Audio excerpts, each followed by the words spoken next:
bagus dan menarik sekali bukan beritanya? Satu hal lagi, kepoin UKM Fonetik di Instagram @fonetikfibub. Akhir kalam, saksikan terus UB TV setiap hari Jumat pukul 2:30 sore dan setiap hari Minggu pukul jam 1 siang. Jangan lupa like, komen, share, dan subscribe channel YouTube UB TV Brawijaya agar channel UB TV semakin berkualitas. Sampai jumpa di lain waktu.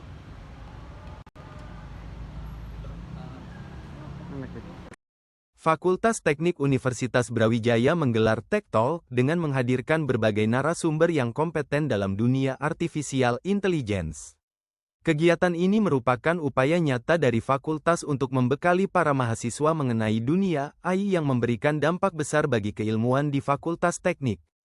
Ketua Pelaksana Kegiatan Insinyur Dewi Hardining Tias mengatakan bahwa kegiatan ini memang difokuskan agar mahasiswa mengetahui perkembangan artificial intelligence yang saat ini terus berkembang. Selain itu, perkembangan AI tersebut juga membuat disrupsi nyata dalam berbagai bidang keilmuan dan masyarakat. Melalui Tech Talk ini diharapkan mahasiswa memiliki kesadaran untuk terus berkembang selaras dengan kemajuan artificial intelligence. Kami melihat di Fakultas Teknik sendiri itu perkembangan AI dan industri 4.0 itu kan berkembangnya dengan sangat pesat. Kemudian kami melihat bahwa mahasiswa masih banyak yang membutuhkan kegiatan atau acara atau sarana untuk memberikan pengetahuan lebih tentang bagaimana implementasi AI.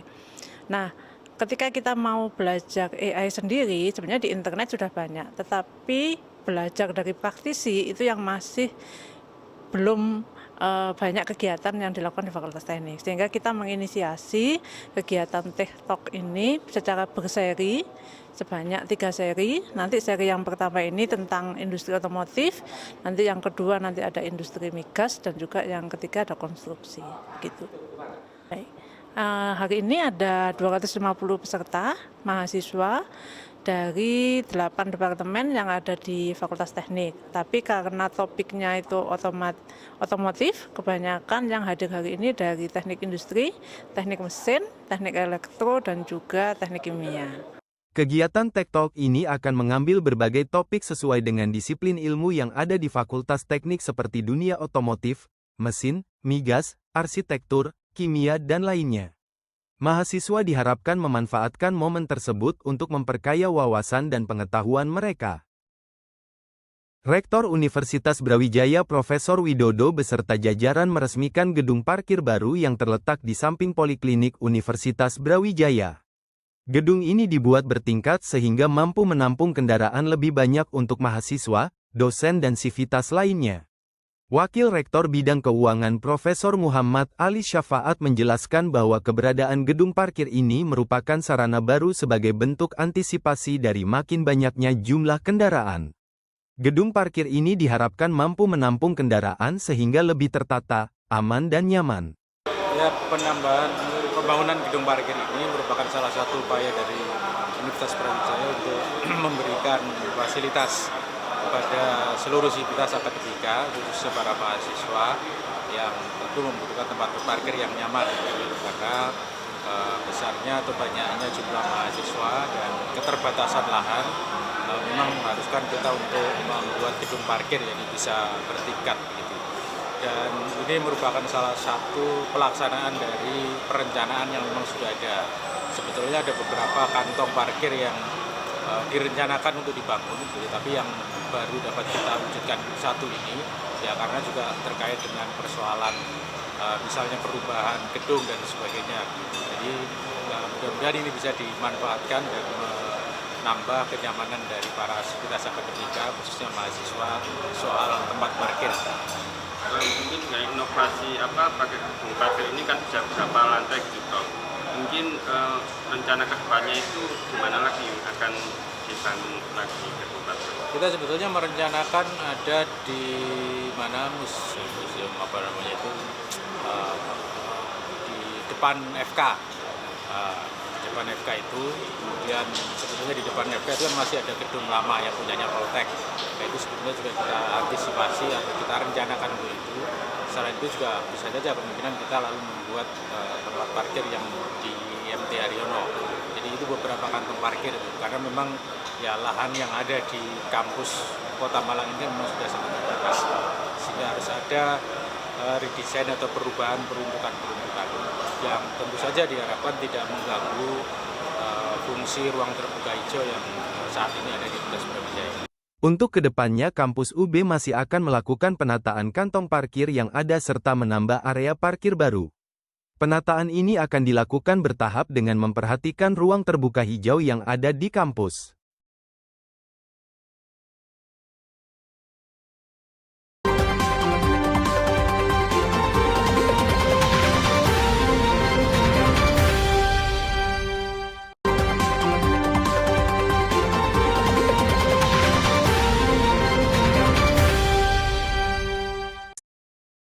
Mahasiswa Fakultas Vokasi Universitas Brawijaya kembali menggelar MADFest 2025.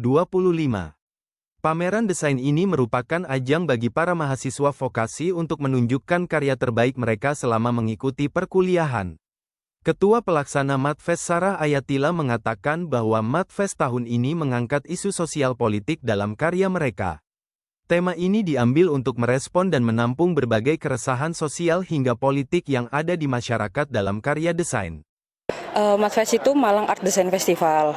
Setiap tahun itu temanya beda-beda. Kita sudah start dari lama untuk desain grafis MADFest ini.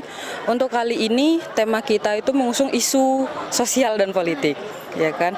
Kalau misalnya dilihat dari sosial media kita membawa isu-isu atau keresahan-keresahan dari lingkungan, dari manusia-manusia lain gitu, itu kita bawa di MADFest kali ini. Kita mungkin karena lagi hangat juga, lagi panas juga isu politik ini, ya udah kita sekalian taruh itu karena semua orang anak muda itu harus sadar, apalagi seperti yang saya sambutan tadi, desain itu ada di seluruh lingkup manusia, juga untuk berekspresi dan komunikasi.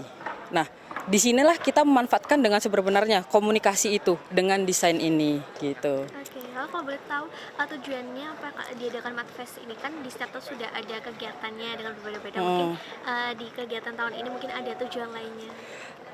Tentu kalau misalnya untuk kita sendiri, kita mau MADFest itu lebih banyak dikenal, apalagi isu-isu yang kita bawa selalu memang isu sosial.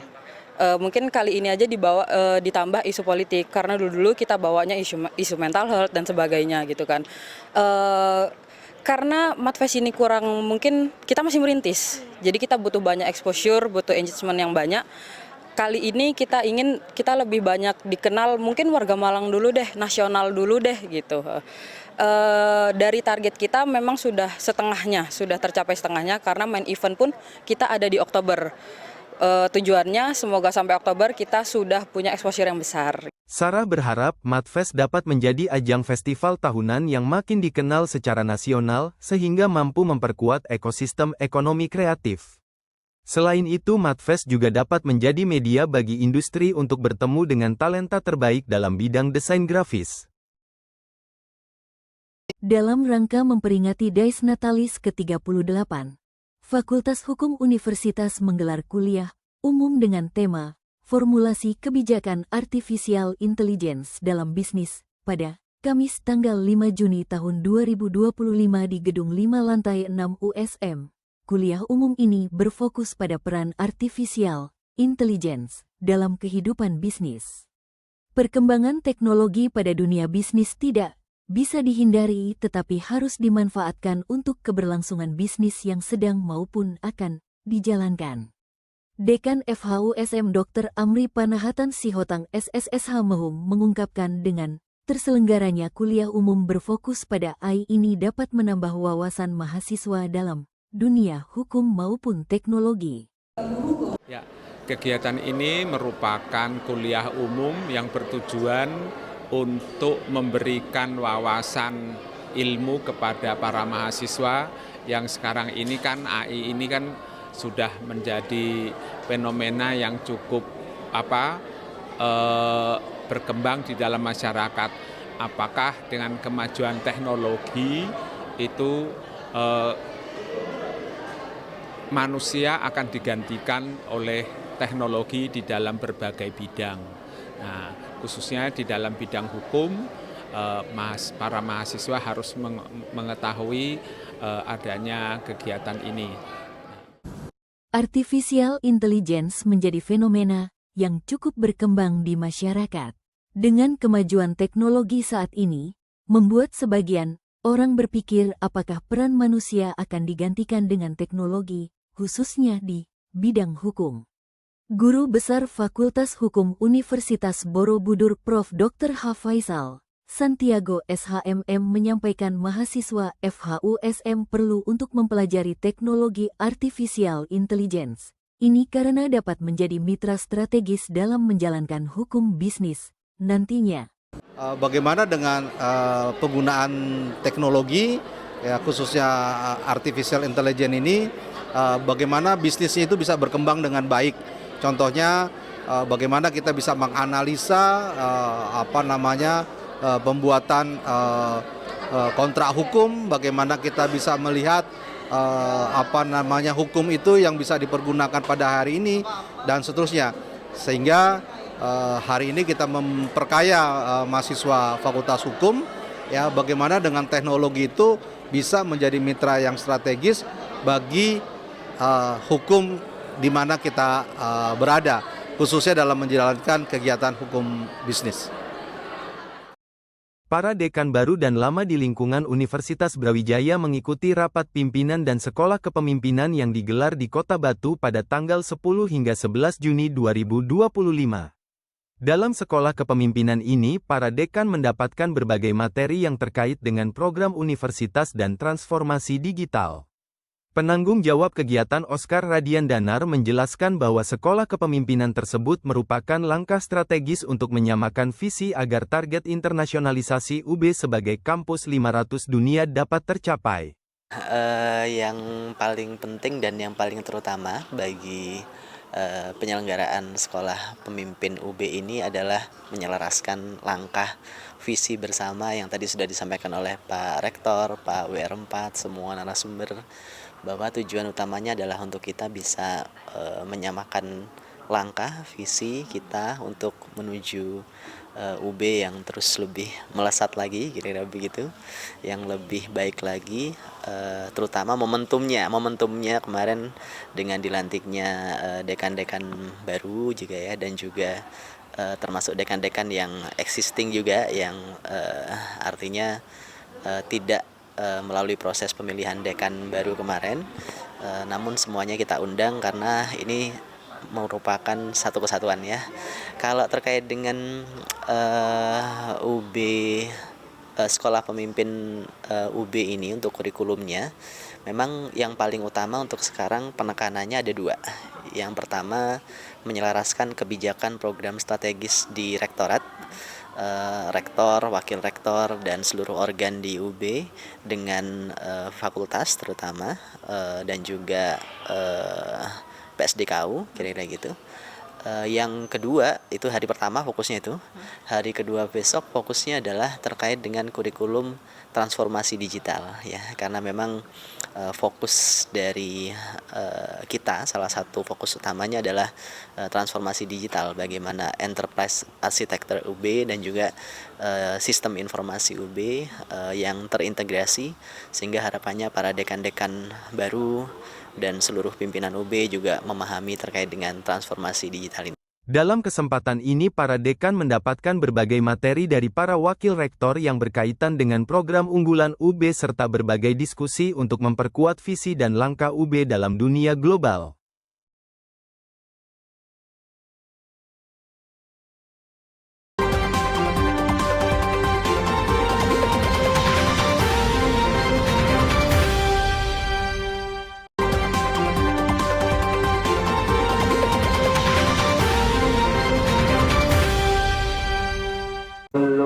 Salat Idul Adha keluarga besar Universitas Hasanuddin digelar berjamaah di lapangan hoki Jusuf Kalla Arenatorium Kampus Tamalan Rea pada Jumat pagi tanggal 6 Juni tahun 2025.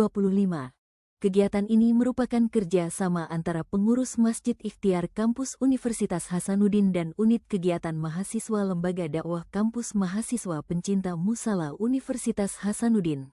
Sejak pagi, Lapangan sudah dipadati oleh jamaah yang didominasi oleh mahasiswa, dosen, pegawai, serta warga di sekitar kampus.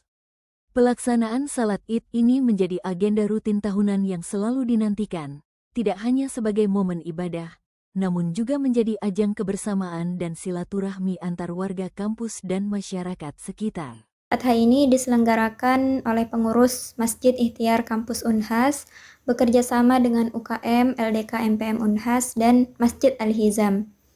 Adapun Idul Adha bagi saya merupakan momen di mana kita belajar mengenai arti pengorbanan, melepaskan segala keikatan keduniaan yang terlalu membelenggu, bukan hanya tentang menyembelih hewan kurban, tapi juga belajar menyembelih keegoisan dalam diri atau menyembelih rasa cinta yang terlalu berlebihan kepada dunia.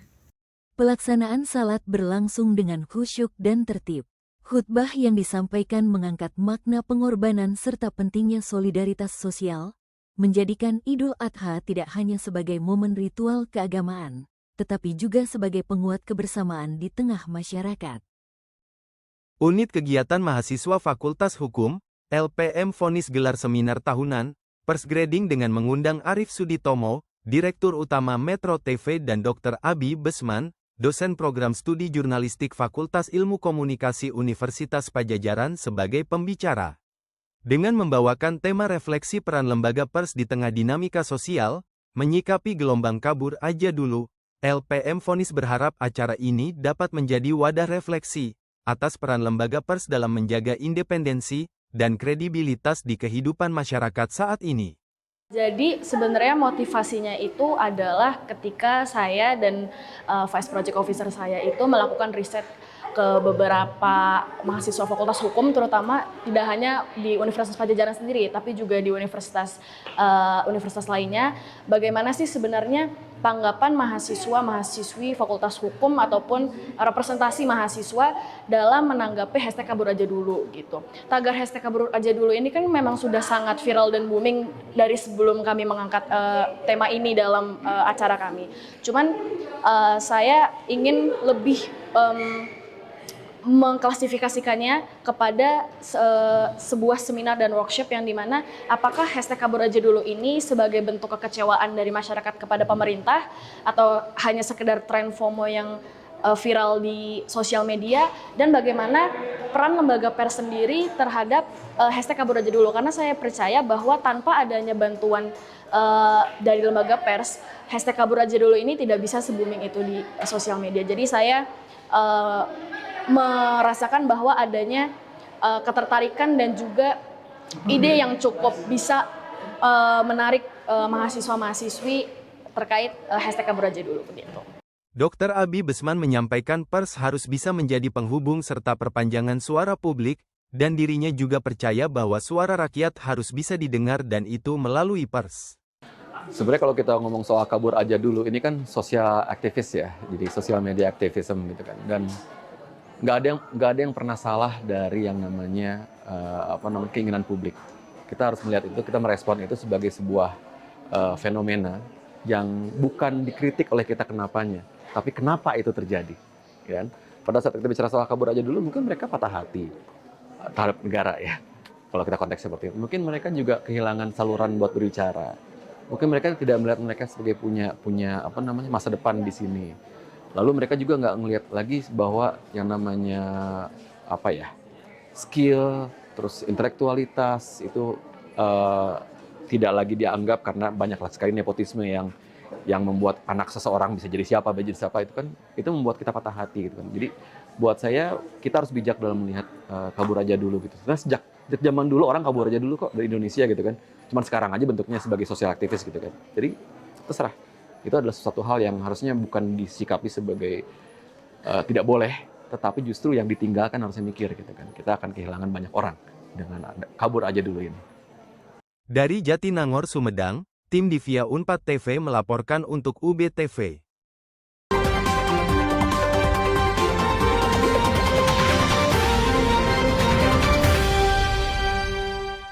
Gimana pendapat teman-teman?